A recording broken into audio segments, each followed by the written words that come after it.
Електрификацијата и хибридизацијата е горлива тема во автомобилската индустрија, но таа незапирливо продира дури и на нашиот пазар.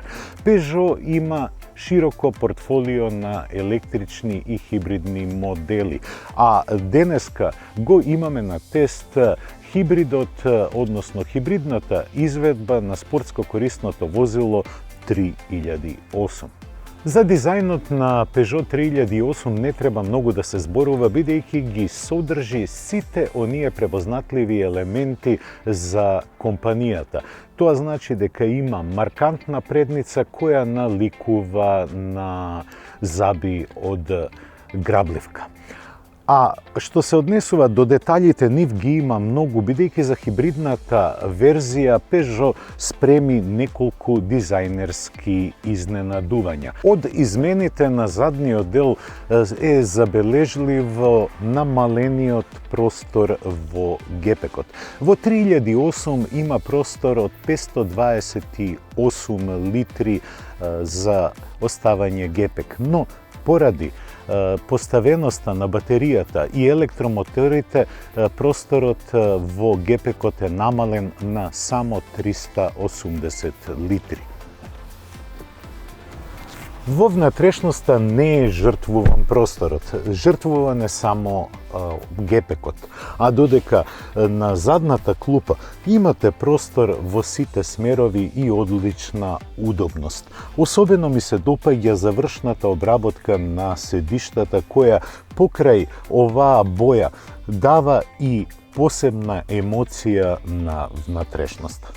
Возачката позиција е токму онаква какво што треба да биде. Од Peugeot сме навикнати да имаме интересен интериер, а тоа се одразува во сите негови модели. Особено i-кокпитот кој е тридимензионален и одличната поставеност на централната конзола на дисплеот кој доста интуитивно се команда, но и пружа добра графичка испишаност на вредностите.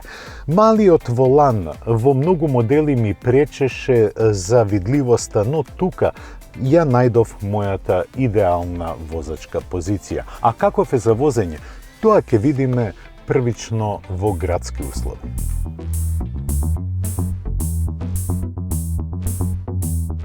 Предноста на плагин хибридите во однос на класичните е што можат одредена километража да поминат само исклучиво на струја. И тоа не символична, околу 40 до 50 километри.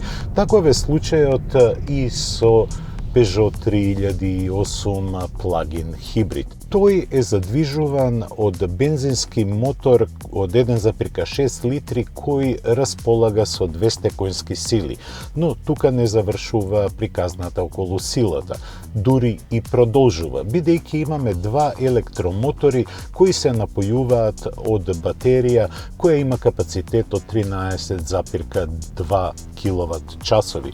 Тоа е доволно според производителот да се поминат 50 километри во градски услови. Веднаш удобноста се гледа преку мазното тргање и преку тишината.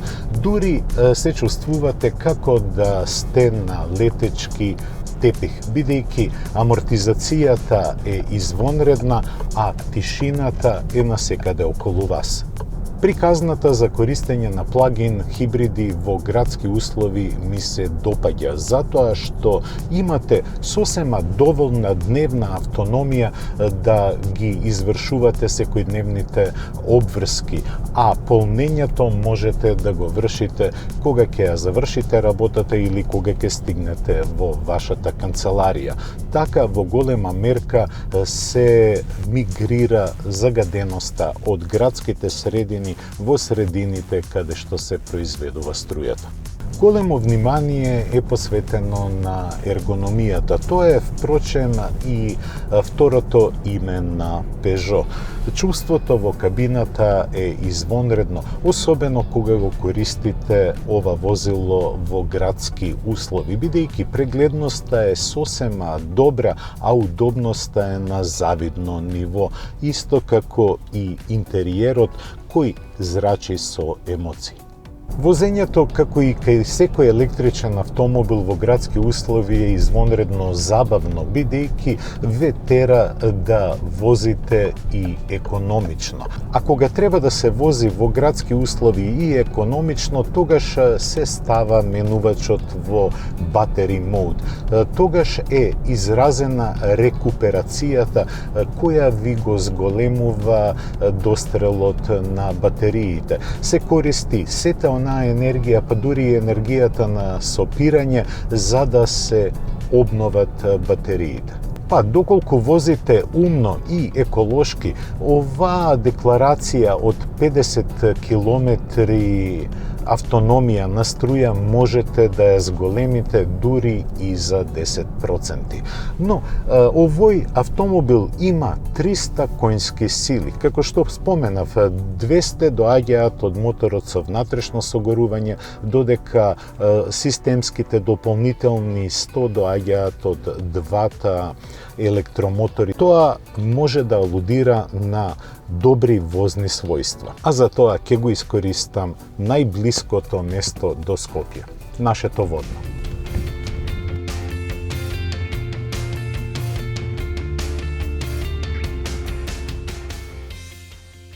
Возењето на ваков хибрид ве тера да возите што поекономично.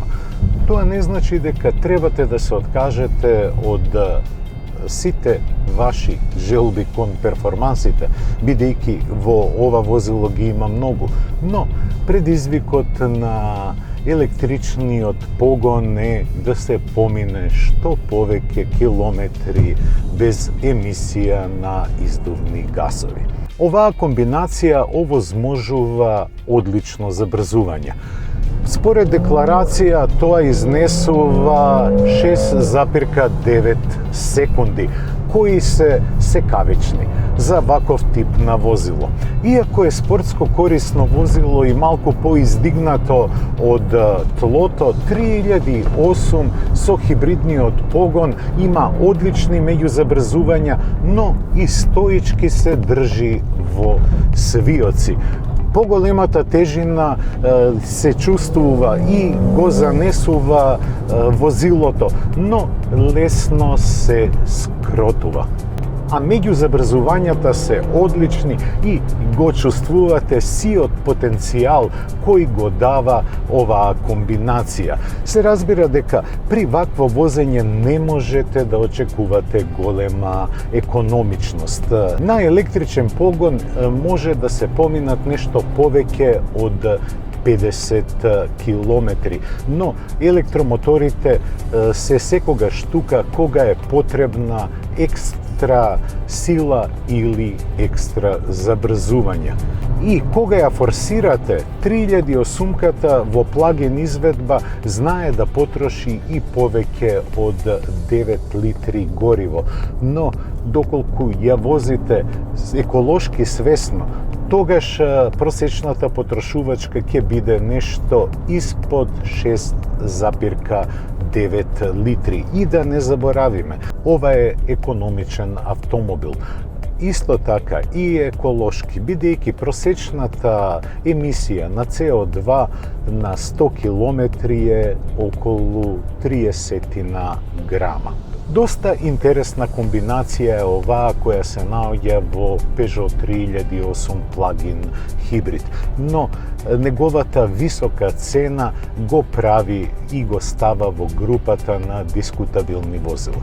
3008 со плагин хибрид и неговите 300 конски сили чини 69.820 евра. Тоа е цена за која нема многу играчи, но публиката е се поголема.